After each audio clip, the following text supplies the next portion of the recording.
We're in sort of this zone of we want people to have dedicated, very narrow focuses, and we don't have all those people on the team.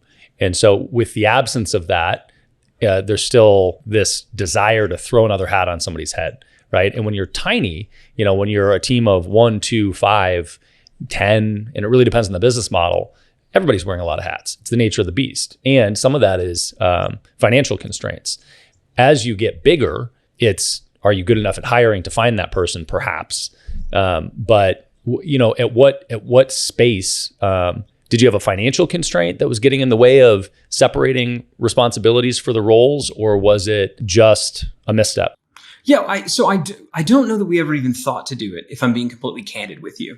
I don't know that we ever thought, hey, you know what, this is really a new thing. We should treat it like a new thing. Let's get it a dedicated team, whatever that looks like, and give it its own budget, right? Let's do that.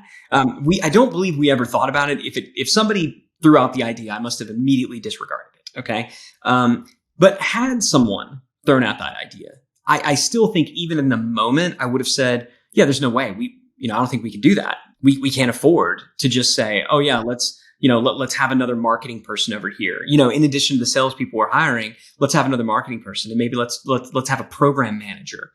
This really is probably going to need an additional, rev ops person, because now we're dealing with sales pipeline management and tracking and analytics. Like, yeah, we're going to need to duplicate some roles on this side of the house to put it over here in this new program. I don't believe I would have accepted that. I probably would have said, well, let's try it first.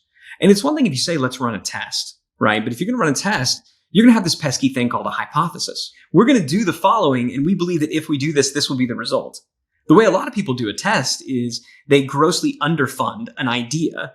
And when it doesn't quite work, they just allow it to slow bleed death by 1,000 cuts. And they wake up one day and their business is in shambles and not sure why, right? And it's because you didn't run a test. You just had a freaking leech that you allowed to stay attached to you. And it was a leech very often of your own making. So what I do believe, the constraints though are what you said. Budget, like just having the free cash flow to afford to do the duplicate hires, that would have been the first thing. But the second thing would have been, where are we supposed to find these people? And so this is the hard work of scale, making the decision, when are we going to invest in something before we can technically afford it? That's hard.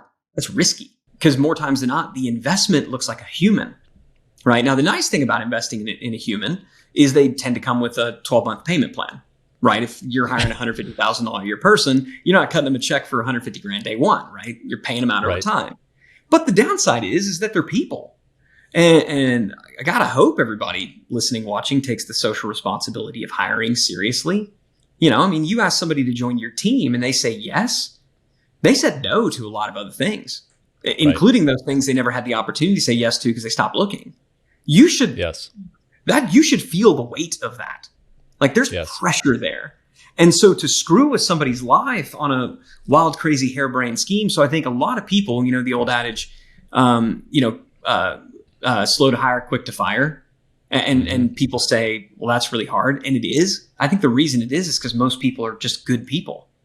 And they know that if you go and you fire somebody through no fault of their own because you screwed up, well, that freaking sucks. Sucks for you, but it sucks for them too. And so we try to make it work because we don't want to say that we're bad at business and a bad person. But really what you wind up doing is just delaying the inevitable.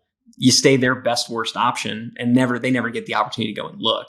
So there's not a great thing. It's just, you do the best that you can. That's ultimately what I settled. But what doing the best that you can looks like is actually formulating a hypothesis. You do not have to write a business plan, but you should write down some assumptions that you are making, and you should have some way to test those assumptions before you double down.